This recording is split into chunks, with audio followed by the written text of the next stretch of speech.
Bien, mesdames et messieurs, fidèles téléspectateurs de la Vente en Chine numéro 1, bienvenue une fois de plus à votre émission En Savoir Plus qui va devoir clôturer avec ce thème si important. Nous avons commencé à l'exploiter avec Mutumi Chouamungu Désiré Moussassa. Aujourd'hui, il clôture parce qu'il y a eu beaucoup de questions. Aujourd'hui, les mêmes questions ou d'autres questions se sont ajoutées. Donc, question d'avoir beaucoup plus de lumière. Voilà la raison de sa présence, une fois de plus, dans cette émission En Savoir Plus, qui est réalisée par Terence Kimouni, supervisée par Dieudonné Kanawezi, sous cette bénédiction de l'homme de Dieu, l'archevêque Paulin Mwewa Nkunda. Alors, Mutumi Chouamungu, d'abord, bonsoir. Bonsoir, bien-aimé. Merci. Et merci d'être venu et répondre à notre invitation une fois de plus. Merci beaucoup de m'avoir appelé. Je suis ravi d'être là avec vous. Si la prophétie est une prédiction, action de prédire ou d'annoncer en avance les événements, a-t-il droit celui qui revient sur les événements passés d'être appelé prophète? Merci beaucoup pour cette question où vous devez faire ressortir la différence qu'il y a entre un prophète et un devin. En définissant la prophétie, vous le dites bien que c'est l'action de prédire un événement, de prédire quelque chose qui va apparaître dans le présent ou dans le futur. Et en parlant de la divination, on revient dans le passé, on revient dans l'histoire, on revient ailleurs. C'est ainsi que vous remarquerez que ceux que vous appelez prophètes aujourd'hui, pour la plupart, ce sont des devins. Et la divination, c'est aller fouiller dans le passé des gens. Vous direz par exemple, selon les prophéties que nous entendons, entre guillemets bien entendu qu'on les appelle prophéties, la souffrance qui est dans votre maison est due à votre papa parce que lorsqu'il était au village à l'âge de 19 ans, il avait couché avec la femme de son père ou il aurait été volé quelque chose dans un champ d'autrui. Voilà ce qui a fait que vous avez eu ce problème-là. Et bien entendu, quand vous lisez la Bible, j'aimerais qu'on le lise à un certain moment de l'évolution de cette émission. Vous allez voir que Dieu est contre la divination. Dieu n'accepte pas les devins et il interdit à son peuple de pouvoir faire foi à ce que les devins leur racontent. Donc, il n'est pas question qu'on appelle un devin prophète. Un devin reste un devin. Vous allez voir que même à l'époque d'Israël, les devins existaient aux côtés des prophètes. Donc, il n'y a pas de confusion. Je donnerai un autre verset en ce qui concerne l'histoire de Daniel, qui se retrouve à Babylone en captivité. Le roi avait un problème. Le roi avait besoin d'une solution. Le roi est allé consulter les devins. Il est allé consulter les sages de son royaume. Mais Daniel, quand il intervient, il lui dira: ô roi, ni tes devins, ni les sages de ton royaume ne peuvent pas résoudre cette question parce que ça relève de Dieu lui-même. Donc, vous ne pouvez pas appeler un devin prophète et appeler un prophète devin. Le devin reste devin, le prophète reste prophète. Et je pourrais peut-être qu'on lise avec les téléspectateurs 2 ou 3 versets. Nous ouvrons nos Bibles, nous allons lire à propos de la différence qu'on doit faire entre devin et prophète. Nous allons prendre Lévitique au chapitre 19, le verset 31. Nous le lisons rapidement. Écoutez ce que dit la Bible, Lévitique 19, le verset 31. Ça me surprend que vous n'ayez pas votre Bible, monsieur le journaliste. Voilà. On y est et je vais commencer par le verset 30 d'ailleurs. Vous observerez mes sabbats et vous révérerez mon sanctuaire, je suis l'Éternel. Pour preuve, jusqu'aujourd'hui, chaque dimanche, nous allons célébrer le sabbat de Dieu. Il y en a qui le célèbrent le samedi parce que il y a eu séparation des jours et changement des temps selon les prophéties de Daniel.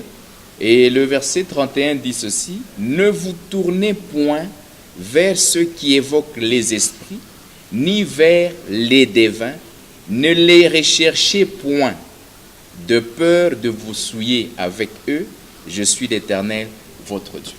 Donc, un devin ne doit pas surgir devant l'Église, ne doit pas surgir devant les enfants de Dieu. Laissez le devin avec ceux qui lui appartiennent, avec ceux qui sont de son acquaintance, mais rechercher les prophètes de l'Éternel, n'allez pas rechercher les devins. Et les devins ont une spécialité, ils évoquent les esprits, ils consultent les morts, ils ne sont pas différents de ce que nous appelons les mifumu. Mais ça peut arriver que Dieu révèle à Oui. son serviteur les passés de celui qui s'est présenté devant lui pour lui annoncer maintenant les événements à venir. Alors, à ce niveau-là, quelle est votre interprétation? Je ne donne pas une interprétation, mais je réponds avec la Bible. Nous faisons bien la distinction entre la divination et la prophétie. David a commis l'adultère avec la femme de Uri le Hittite. C'est dans le passé que l'histoire est arrivée. Et Dieu, voyant le mal que David a commis, non seulement il s'est arrêté à l'adultère avec la femme de son soldat, il a fait tuer son soldat pour effacer les traces. Alors Dieu envoie son serviteur Nathan. Il dit: va vers mon serviteur David pour le mal qu'il a fait et parle-lui. Et Nathan est allé en tant que prophète, il n'est pas allé en tant que devin. Et là, nous parlons de la révélation. Dieu révèle à son serviteur ce qu'il y a eu dans le passé. C'est différent de la divination parce que les devins envoient les esprits, les devins envoient les démons fouiller dans le passé des gens. Donc, faisons bien la différence. Lorsque Dieu parle à son prophète, il lui donne la révélation. Sans révélation, le prophète ne peut rien dire. Et j'ai prévu, j'espère que ces questions viendront de vous, dans mon répertoire sur la prophétie, des versets qui parlent de ces choses de manière claire et concise. Donc ne mettons pas le peuple de Dieu qui a besoin d'être conduit vers son Dieu en confondant la divination qui plaint le bas aujourd'hui, qui bat son plein plutôt sur la ville, dans nos assemblées, dans nos églises, et la prophétie qui devient de plus en plus rare. Écoute, nous avons un pays malade. C'est maintenant que des prophètes doivent s'élever pour venir parler à la nation, venir parler à tout le peuple comme Jérémie l'avait fait. Un jour, Jérémie, devant le peuple, devant les rois, devant les autorités, devant les assemblées de Dieu, il prend la parole, il prophétise selon Dieu.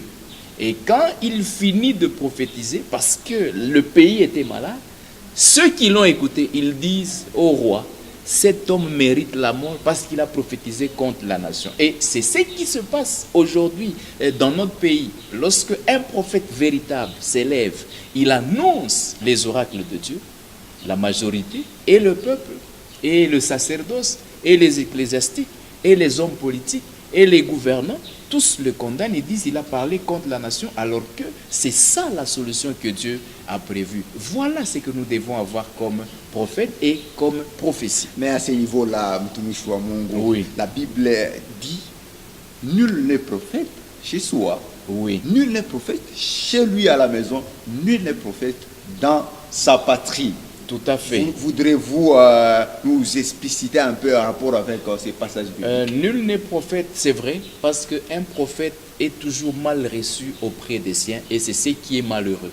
Vous vous souviendrez que dans notre émission passée, je vous avais parlé de Simon Kimbangu comme étant un véritable prophète. Et je vous avais dit que je ne suis pas kimbanguiste. Je ne soutiens pas le kimbanguisme, parce que le kimbanguisme est sorti de la voix de Simon Kimbangu. C'était un véritable prophète. Il a prophétisé en son temps, mais les hommes politiques ne l'avaient pas écouté. Jusqu'à ce jour, les hommes politiques n'ont pas écouté ce prophète de Dieu. Le pays continue à souffrir. Nous avons besoin de la trempe des prophètes comme lui. Prenons un autre prophète des États-Unis, William Marion Branham. Ça, c'était un prophète envoyé de Dieu.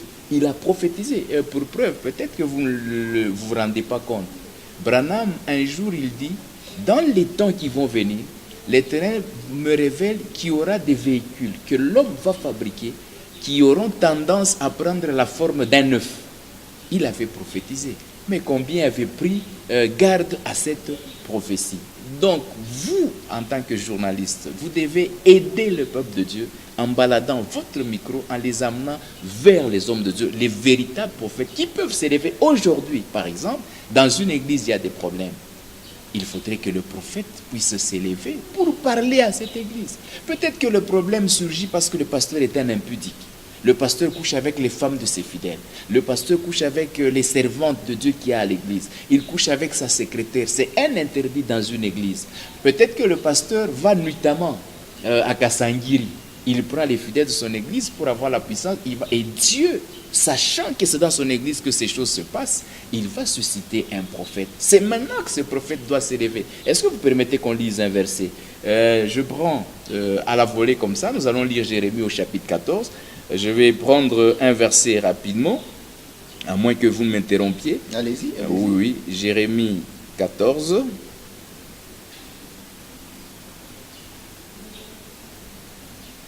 Je vais prendre du 12e verset 13-14, qu'on voit un peu ce que la Bible dit. Jérémie 14, 12e, 13e, 14e verset. Et je commence même à 11.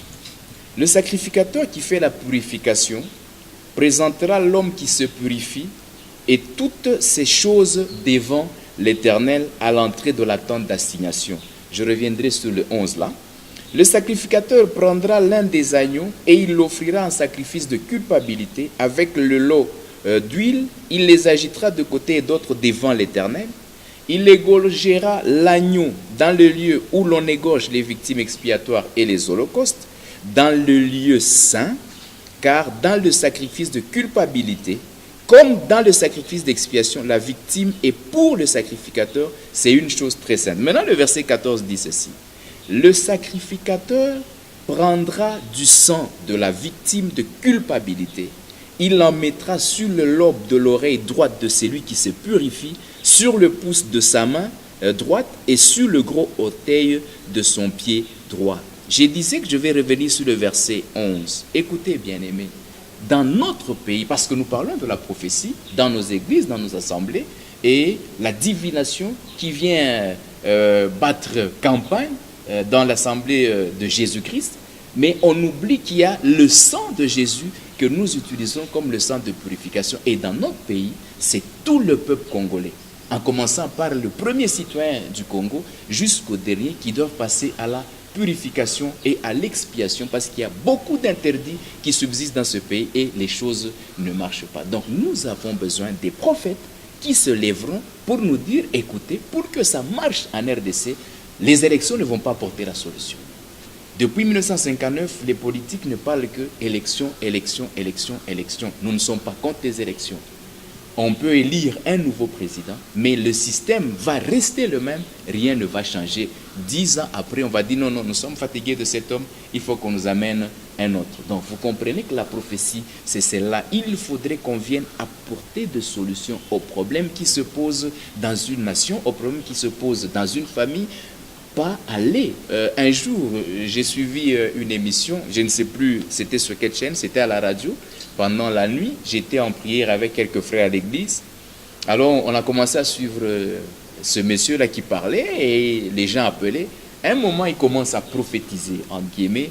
Il parle à une femme. La femme dit, non, non, prophète, ce que vous avez dit, c'est la vérité. Il dit, est-ce que votre mari est à côté? Il dit, oui, il est là. Passez-moi votre mari. Écoutez, suivez. Il donne le téléphone, la femme donne le téléphone à son mari. Le prophète dit ceci. Ah, papa, que le Seigneur vous bénisse. Papa, le problème dont souffre votre madame, même la maladie qui est là, qui l'a fait souffrir comme ça. Est-ce que vous vous rappelez que vous étiez parti un jour à Kasumbalesa? Il dit oui, oui. Il y a quelques temps en arrière, j'étais à Kasumbalesa. Est-ce que vous vous rappelez que quand vous étiez à Kasumbalesa, vous avez couché avec... C'était passé à la radio. Frère, est-ce que vous pouvez appeler cet homme un prophète? Mais si c'est la Alors vérité, je me pose la elle pouvait garder la vérité en lui. Elle pouvait garder la vérité en lui. Et il y a beaucoup de versets, si nous les lisons, un prophète envoyé de Dieu ne manquera pas de sagesse. En toute chose, nous, en tant qu'enfants de Dieu, nous devrons avoir de la sagesse. Là, il a manqué de sagesse et moi, je crois qu'il prophétisait. Non, il ne prophétisait pas, il était en train de diviniser et de s'aimer la confusion entre le mari et sa femme. Moi, je pense qu'il aurait dit, par exemple, papa, il y a des choses que le Seigneur me révèle à votre sujet, il faudrait qu'on se voie et que l'on parle. Et en tant que prophète de Dieu, quand Dieu envoie un prophète, c'est pour amener les gens à la réconciliation. Et moi, j'ai une question, je dis, quel prophète recevoir chez lui? Quel prophète recevoir dans une église et quel prophète pour une nation? Je le dis toujours, nous avons environ 1 million de prophètes en RDC. Mais il n'y a aucun prophète comme Jérémie, il n'y a aucun prophète comme Ésaïe, il n'y a aucun prophète comme Jean-Baptiste. Et Jésus-Christ a parlé de Jean-Baptiste, il a dit de tous. On va y aller. Merci. On va y aller avec Moutoumi Chouamungu. Merci. Revenons maintenant sur les véritables prophètes. Oui. Donnez-nous d'abord ici les indices, d'une manière un peu résumée, d'un véritable prophète. Et quelle est la mission primordiale, principale d'un véritable prophète? Jérémie chapitre 25, nous allons lire à partir du verset 3. Depuis la 13e année de Josias, fils d'Amon, roi de Juda, il y a 23 ans que la parole de l'Éternel m'a été adressée.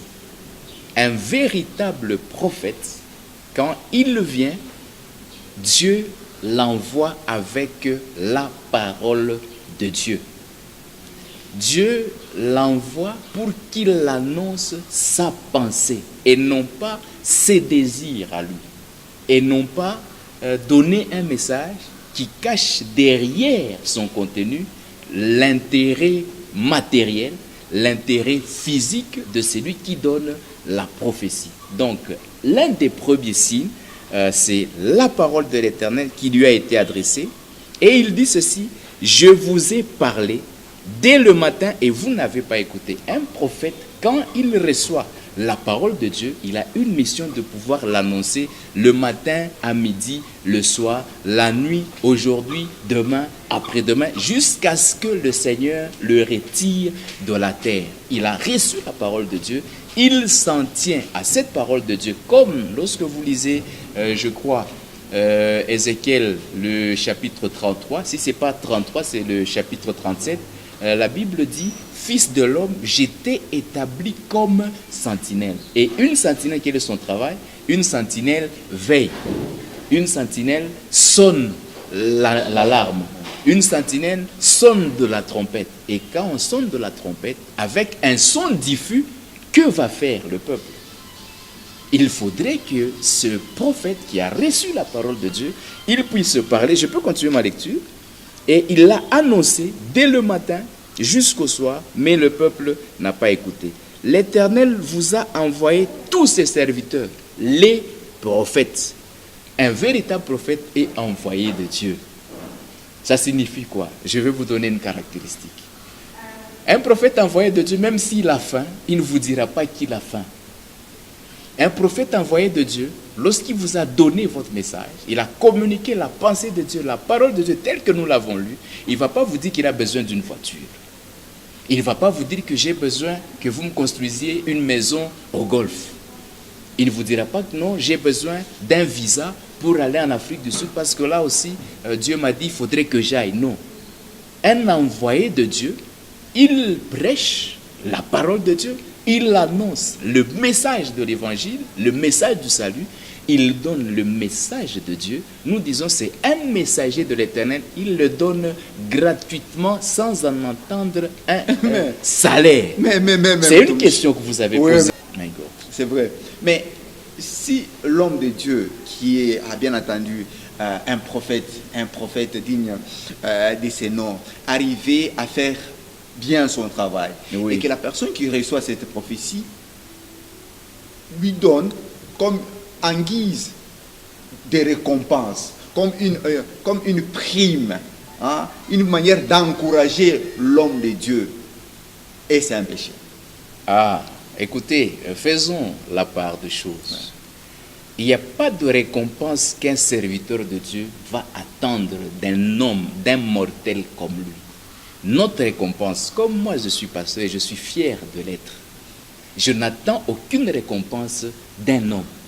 Et je demande à Dieu de me récompenser. Mais la personne qui reçoit les services d'un homme de Dieu, la Bible enseigne clairement, Galates chapitre 6, le verset 6, que c'est lui à qui l'on communique la pensée de Dieu, que c'est lui à qui on enseigne la parole de Dieu, fasse part de tous ses biens à celui qui l'enseigne. Ce n'est pas une récompense, ça c'est un droit. Il faudrait que vous sachiez que le prophète qui vient chez vous, c'est un envoyé de Dieu. Il a besoin de manger. La Sunamite, elle n'était même pas chrétienne. Elle était plus sage que les chrétiens que nous avons aujourd'hui. Elle le voyait, l'homme de Dieu, passer matin, monter, descendre le soir. Elle dit, ça, c'est un homme de Dieu. Elle est allée voir son mari. Parce que nous voyons aujourd'hui un prophète qui impose à la femme d'autrui de le recevoir dans sa maison sans passer par le mari. Ça, c'est un faux prophète. Vous avez posé une question, comment reconnaître un véritable prophète? Un véritable prophète, dans ce cadre d'espèce, il doit dire à la femme, va dire à papa que j'ai envie de venir à la maison parce que j'ai une mission. Et si la femme voudrait recevoir un homme de Dieu dans sa maison, il doit voir son mari. Il dit, cet homme qui passe là, c'est un homme de Dieu. Est-ce que nous ne pouvons pas lui construire une chambre haute de sorte que quand il passera, parce que je le vois toujours passer en forme et il rentre très fatigué et sale, est-ce qu'on ne peut pas lui donner, comme c'est un homme de Dieu, nous voulons l'honorer, qu'il passe du temps chez nous, qu'il se lave, qu'il mange, qu'il se repose, il reprend des forces et puis il peut continuer pour aller prophétiser parce que c'est un messager de Dieu. Voilà les signes qui nous montrent qui sont les véritables prophètes de l'Éternel. Vous permettez que je continue avec ma lecture? J'étais en train de répondre avec Jérémie chapitre 25. Nous sommes maintenant au verset 5. Maintenant, quel est le message que le véritable prophète annonce? Écoutez mon frère, un véritable prophète, je vous ai dit ici, je vous ai parlé de Jérémie. Jérémie donne un message, on lui dit, parce que tu as dit ça, tu mourras. Quels sont les problèmes que nous avons ici chez nous au Congo? Quand un prophète va s'adresser au chef de l'État, aujourd'hui, qu'est-ce qu'il doit aller dire au chef de l'État? C'est ça le problème. Il ne doit pas aller là-bas parce qu'il est corrompu, il commence à flatter le chef de l'État. Ça, ce n'est pas un vrai prophète. Il doit aller au chef de l'État et dire, le Seigneur m'a envoyé. Voilà. Si tu fais ça, Dieu va faire ça. Si tu fais ça, le peuple va faire ça. Si tu vas sur ce chemin, Dieu va aller à l'encontre. Mais si tu marches sur ce chemin, Dieu sera avec toi. Et si le chef de l'État, moi je ne suis pas prophète, moi je suis un pasteur, mais connaissant la parole de Dieu, parce que je l'ai cité, s'il peut me suivre et qu'il puisse comprendre qu'il y a des hommes de Dieu prophètes, les véritables, qui parlent, même quand ça doit faire mal au chef de l'État, il doit se soumettre parce que c'est la parole de l'Éternel. Qu'on ne le flatte pas, qu'on lui dise la vérité. Même si le prophète là, en sortant de la présidence, on doit lui couper la tête, il doit lui dire, oh roi, vis éternellement, mais Dieu a dit, dans ce cas d'espèce, voilà ce qu'il faut faire, voilà ce qu'il faut faire, voilà ce qu'il faut faire, voilà qui il faut approcher autour de votre table, voilà qui ne doit pas vous approcher, voilà le message que vous devez écouter et voilà le message que vous ne devez pas écouter. Il y a des choses qui énervent le chef de l'État. Il attend des solutions, mais vous venez le flatter. Non, vous n'êtes pas un homme de Dieu. Soyez comme Jean-Baptiste. Lorsque Hérode est allé prendre la femme d'Hérodias, qui était son frère, il ne lui était pas permis de le faire. Jean-Baptiste est allé, il a dit, ô roi, il ne vous est pas permis. C'est ça que le prophète doit aller dire. Mais quand Dieu dit, va lui dire que même si on le combat, ils vous feront la guerre, moi Dieu je le soutiens, qui ne craignent rien. Tu dis ça au chef de l'État, mais si Dieu a dit non, je t'ai rejeté, va dire au chef de l'État, non, Dieu m'a dit qu'il t'a rejeté. C'est ça un homme. Si le chef de l'État décide de te couper la tête, mais devant Dieu, tu auras accompli ta mission. Voilà le véritable prophète. Donc, la Bible dit, le verset suivant, ils ont dit, qu'est-ce qu'ont dit les prophètes? Revenez chacun de votre mauvaise voie et de la méchanceté de vos actions. Ici, moi, je parle en tant que pasteur. Mais il appartient maintenant au prophète de venir parler, et à moi qui suis pasteur, et à tout le peuple. Mais en tant que pasteur, je voudrais adresser une parole à ceux qui vont nous écouter. Revenez chacun de votre mauvaise voie. Est-ce que pour que ta secrétaire soit promue au travail, il faut qu'elle te ouvre ses jambes? Est-ce que ta secrétaire, pour qu'elle soit promue au travail, il faut qu'elle soit de ta tribu? Est-ce que ton subalterne, pour que tu lui donnes une promotion, il faudrait qu'il te livre sa femme? Il faudrait qu'il te paye un voyage à l'étranger? Il faudrait qu'il soit de ton village d'origine? Non. Ici, moi, je parle en tant que pasteur, mais les interdits qu'il y a dans ce pays, mon cher ami, on te dit, Monsieur Denis, nous avons besoin d'engager un ingénieur en agronomie. Va nous trouver quelqu'un. Toi, au lieu de prendre un ingénieur agronome, bien que tu sois dans l'église où tu as des ingénieurs agronomes qualifiés qui ont une expérience professionnelle, malheureusement, avec les mouvements qu'il y a eu à gauche, à droite, il a perdu son emploi. Il est dans votre église, mais tu vas prendre ton oncle du village parce qu'il a cultivé depuis son enfance des champs d'hectares. Il sait comment arroser. Tu vas le présenter là-bas. Non, non, non, non. Prenez celui-là, c'est un agronome. Non, celui-là, ce n'est pas un agronome. Celui-là, c'est un cultivateur. Donc, un véritable enfant de Dieu, il doit dire, revenez chacun de votre mauvaise voie et de la méchanceté de vos actions. Parce qu'un subalterne vous a refusé d'offrir sa femme, vous gardez une dent contre lui. Vous donnez la promotion à tous les autres sauf à lui. Vous donnez des missions de service à tout le monde sauf à lui. Mais vous êtes ancien dans une église, vous êtes pasteur dans une église, vous êtes pasteur quelque part. Et on vous respecte. Les autorités vous connaissent en tant qu'homme de Dieu. Les autorités vous connaissent en tant que pasteur. Mais ce que vous faites, ce n'est pas normal. Et il dit, vous resterez dans le pays que j'ai donné à vous et à vos pères d'éternité en éternité. Mais combien de Congolais sont à l'extérieur du pays? Parce qu'aucun prophète ne leur a dit, restez au pays, parce que c'est le pays que je vous ai donné. Mais les prophètes que nous avons aujourd'hui, frère Denis, tiens-toi debout. Je vois une étoile qui brille. Le Seigneur me montre que tu vas aller aux États-Unis. Pendant que le véritable prophète dit, l'Éternel voudrait que tu restes dans ton pays. Ce pays que j'ai donné d'abord à tes pères, avec l'or, avec le cuivre, avec le diamant, avec le cobalt, le coltan, le germanium, les okapis, les lions, les panthères, les jaguars, les crocodiles du Nil, tout et tout, en RDC, c'est ça la terre où vous devez. Mais il dit, non, non, je vois une étoile. Elle se dirige vers les États-Unis. Et écoutez, parce que vous y prenez plaisir. Ah, pasteur, prêche, pasteur, prophétise encore. Non. Nous devons cesser cette bêtise dans la maison de Dieu. Passez-moi l'expression. Je peux peut-être être très fort, mais suivons ce que dit la parole de Dieu. Un prophète véritable ne lésine pas sur les mots. Quand Dieu t'envoie, va dire. Bien entendu, terminer complètement avec cette émission, ça va plus sur la prophétie. Mutumishi wa Mungu, prophétie, ministère ou un don? Est-ce qu'il existe une différence entre prophétie, ministère, et prophétie, don? Oui, il y a une très grande différence. C'est lui qui exerce le don de prophétie, il n'est pas prophète. C'est comme moi, je vous ai parlé, je vous ai dit que je suis pasteur, mais il m'arrive d'exercer le don de prophétie. C'est ainsi que je peux parler. Si le Seigneur m'envoie, je vais dire quelque chose. Mais un prophète, comme Jean-Baptiste, ça c'était un ministère. Un prophète comme Jérémie, ça c'est un ministère. C'est inné, ça vient de Dieu. Et les hommes ne peuvent pas vous établir pasteur, prophète. Ils constatent que vous êtes un prophète, ils confirment que vous êtes prophète, comme Élie a confirmé le ministère prophétique de Samuel. Parce que Samuel ne comprenait pas. Dieu l'appelait, Samuel allait vers Élie. Élie dit non, non. Si tu entends encore qu'on t'appelle, dis me voici Seigneur.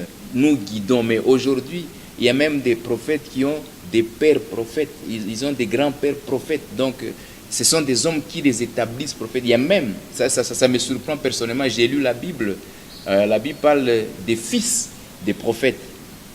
Mais ici, chez nous, il y a des hommes qui ouvrent des écoles des prophètes. Donc vous suivez un enseignement et à l'issue duquel vous devenez un prophète et on vous impose les mains, on vous induit, on vous donne un diplôme, on vous envoie. C'est pourquoi nous avons trop de massacres sur la ville, vous détruisez les foyers, vous détruisez les familles, vous détruisez les enfants. Il y a des enfants qui se retrouvent sous la rue aujourd'hui. Vous les appelez enfants de la rue. Est-ce que Pasteur Désiré Moussassa, merci. C'est mon devoir, c'est à moi de vous remercier. Vous m'avez donné l'ascenseur, je suis monté, je suis arrivé au niveau où je voudrais. Merci également à vous qui étiez en train de nous suivre à la télévision. Merci pour votre vraiment attention soutenue.